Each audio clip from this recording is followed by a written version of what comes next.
కూడా చెప్పా, ఆషామాషి కాదు.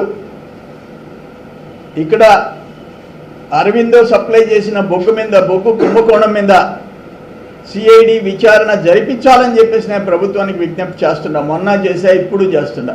ఎందుకంటే 282 కోట్లు కొనుగోలు డబ్బు కాదు, దానివల్ల ఉత్పత్తి పడిపోయింది ఎంత, ప్లాంట్ లోడ్ ఫ్యాక్టరీ పడిపోయింది ఎంత, జనరేషన్ ఎంత తగ్గిపోయింది, ఎన్ని వందల కోట్లు గవర్నమెంట్కి నష్టం.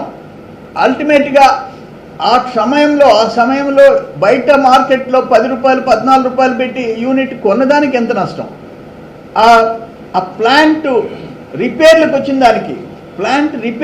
దానికి ఎంత అయింది. ఇదంతా కలిస్తే దాదాపు 1000 కోట్లు.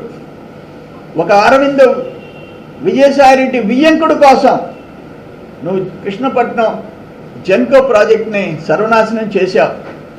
దాని మీద వాళ్ళు 1000 కోట్లలో ఉన్నారు.